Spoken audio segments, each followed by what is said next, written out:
Religious freedom in Malaysia has been under the spotlight recently, with a string of disputes involving the country's non-Muslim minorities.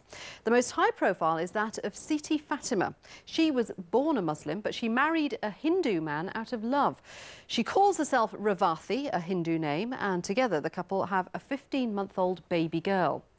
But because she was living as a Hindu, Siti has been accused of apostasy, or deserting her religion. She's been detained at a rehabilitation centre and her baby has been taken away. Her husband Suresh, who's banned from seeing both his wife and child, spoke to Everywoman about the battle to win back his family. Nama saya Suresh Veerapan, saya agama Hindu. Nama dini saya ialah... My name is Suresh Veerapan. I'm a Hindu. My wife's name is Revathi and my daughter's name is Divya Darshini. I married Revathi in 2004 on the 10th of March. Ours was a love marriage. We went to the Hindu temple, got married according to Hindu tradition by tying the nuptial string. After a year, we had our daughter, Divya Darshini.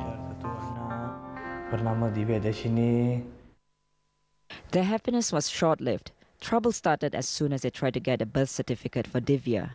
Revathi's given Muslim name, Siti Fatima, and Suresh's Hindu name aroused suspicion. Malaysian law does not recognize a marriage between a Muslim and a non-Muslim unless the non-Muslim partner converts.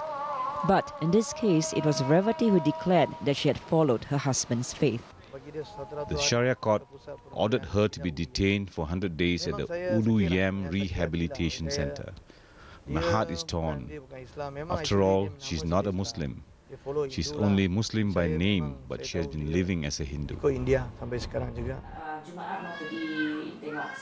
Suresh has not seen his wife or child for almost a month. Revathi's Muslim parents, who did not approve of their daughter's liaisons with a Hindu man, had sought a Sharia court order to take custody of their child while their daughter was in detention. Saya akan betulkan anak Islam. I will make her a Muslim child. That's why I took her, to correct her upbringing. After all, her mother has no choice.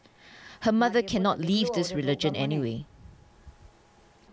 Revathi was still nursing her child when she was detained. At first, Suresh was allowed to see her, but his visits were subsequently denied. Despite that, Suresh still makes a 3-hour drive from Malacca, hoping that he could persuade the guard to allow him to see Revathi. This time, Al-Jazeera followed him. I don't have permission. They say I'm a Hindu and I cannot be with a Muslim girl. They say, she's a Muslim, you are a Hindu.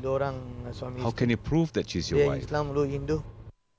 The Ulu Yam Islamic Rehabilitation Center is an institution to correct wayward Muslims. According to its website, apostates, religious deviants, and women pregnant with a child of non-Muslim fathers are sent here.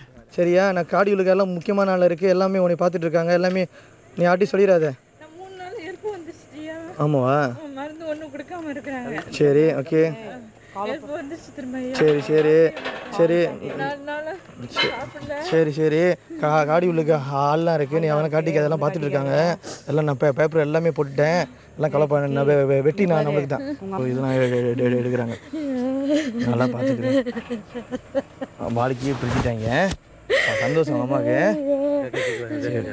அது பண்ண போறேன் பிள்ளை எடுத்தா நான் எடுத்த கூட நீ விட்டுறணும் சரி okay மகசியா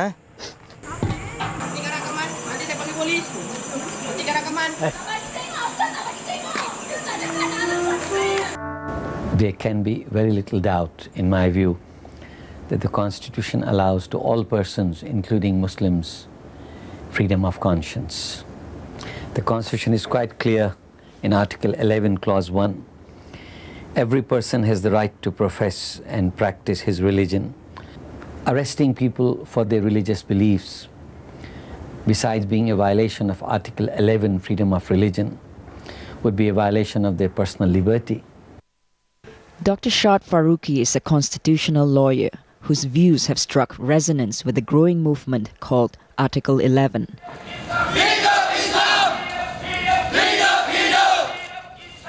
But the government has been careful not to support Article 11 for fear of inflaming Muslim sentiments. Religious advisor Ulama Harusani Zakaria defends the laws on apostasy. in the law, Islamic law, there is a part of it for apostasy. And apostasy is the sentence is death. In Malaysia, we don't have any law about that. We are asking the government to have a law just to prevent people from becoming apostasy. When we say a Malay is a Muslim, that is what in the Constitution. So when we allow all these things, then we finish. The Malays are finished already. I asked for a good decision by the Sharia court, so I can be with my wife and kid like before.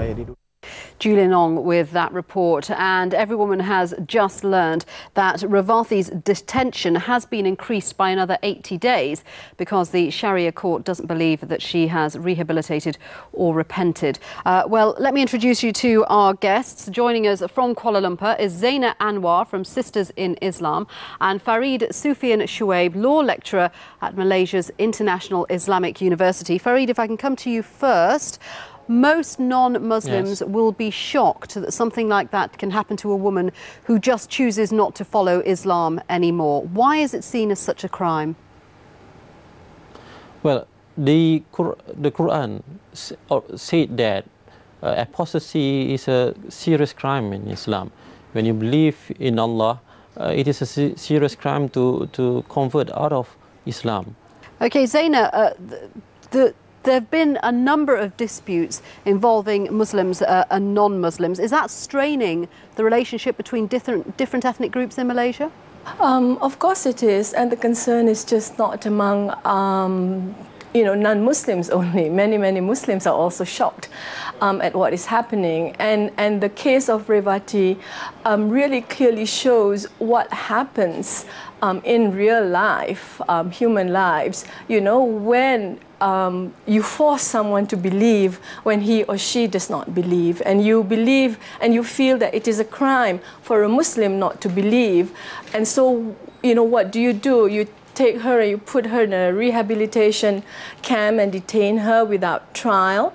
You deprive her of her liberty, you deprive her of her child, you deprive her of her husband, you deprive her of her right to a family. Farid, what about the assertion that the Constitution of Malaysia enshrines the right of freedom of religion? This seems to go against the Constitution. You cannot look at the provision for freedom of religion in isolation. If you look the Constitution as a whole, you'll come to a conclusion that the Constitution allows for Muslims to regulate themselves.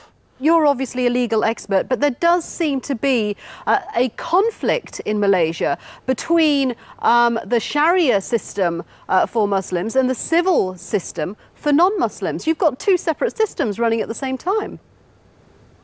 Yes, that's correct. Because of the federal constitution allows that to be so.